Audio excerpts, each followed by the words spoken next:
حضرت حذیفہ بن یمان ایک صحابی تھے، میرے نبی کریم علیہ السلام نا ان سے راز کی باتیں کرتے تھے۔ ہر بندے کا ہاضمہ ٹھیک نہیں ہوتا، سب سے راز کی بات نہیں کرنی چاہیے۔ حضرت حذیفہ بن یمان کہتے ہیں حضور راز کی باتیں بتا دیں۔ مدینہ منورہ میں جو منافقین تھے ان کی لسٹ بھی نبی پاک نے حضرت حذیفہ بن یمان کو دی تھی۔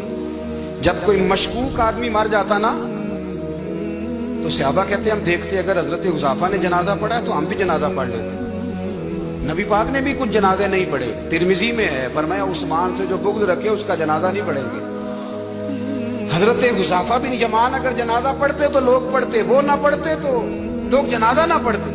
حضرت حذیفہ بن یمان کہتے ہیں جناب عمر فاروق کی خلافت کے آخری ایام تھے، کچھ دنوں کے بعد وہ شہید ہو گئے۔ فرماتے ہیں آدھی رات کا وقت تھا، میں گھر میں سویا تھا بڑا بے فکر، اچانک میرے دروازے پہ دستک ہوئی، میں گھبرا کے اٹھا، اتنی رات کو کون آیا؟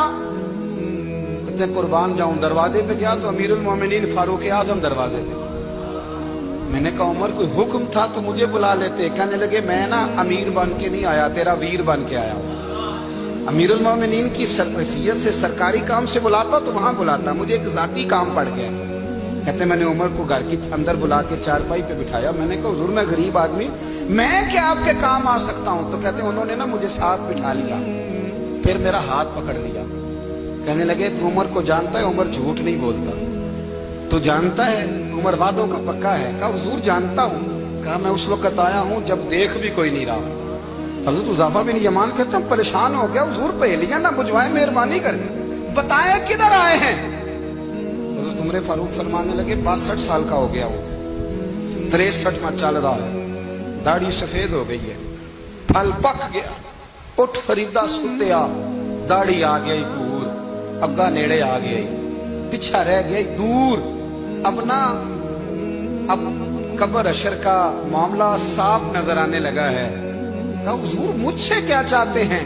حضرت عمر رو پڑے، کہنے لگے آج میں عشاء کے بعد نکلا ہوں تو نبی پاک کے صحابہ مجھے نیک کہہ رہے تھے، پھر میں نے بچوں کی ماں سے اور بچوں سے بھی پوچھا ہے، وہ بھی مجھ سے راضی ہیں، پر حذیفہ تیرے ساتھ نبی پاک راز کی باتیں کرتے تھے، سچ بتا کہیں عمر کا نام منافقوں میں شامل تو نہیں؟ سچ بتا ان منافقین میں تو شامل نہیں، کہیں اوپر سے تو نہیں سارا کچھ؟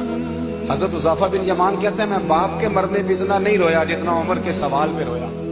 میں قدموں میں بیٹھ گیا، میں نے کہا نہیں عمر یہ تو میں نے نہیں سنا، لیکن یہ میں نے نبی پاک سے ضرور سنا ہے کہ میرے بعد اگر کوئی نبی ہوتا تو عمر ابن خطاب ہوتا۔ یہ میں نے اپنے کانوں سے سنا ہے کہ عمر جس گلی سے گزرے شیطان رستہ بدل جاتا ہے۔ یہ میں نے اپنے کانوں سے سنا ہے کہ 950 سال حضرت جبریل جناب عمر کی شان بیان کرے تو پھر بھی بیان نہیں ہو سکتا، یہ میں نے ضرور سنا۔ دوستو ساری زندگی حضرت عمر نے اگر دوسروں کا محاسبہ کیا تو اپنا اور اپنے بچوں کا بھی کڑا خیال رکھا، اپنی ذات پر بڑی توجہ دی۔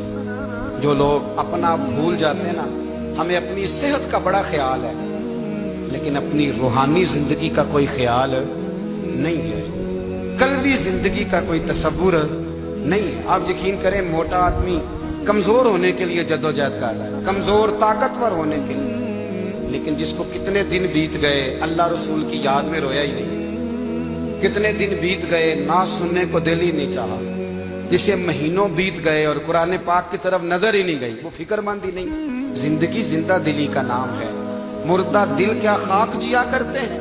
بھائی حضرت عمر کی زندگی دور حاضر میں ہمیں یہ سبق دیتی ہے کہ کڑی نگرانی رکھو اپنے پودوں کی، کڑا خیال رکھو اپنے ذاتی باغ کا، اور یہ جو تمہارے دل کی دنیا ہے یہ تمہاری روح کی زندگی ہے، اس کا محاسبہ کرتے رہو۔ نبی کریم علیہ السلام نے فرمایا اپنا حساب خود کر لو قبل اس کے کہ تمہارا حساب کیا جائے۔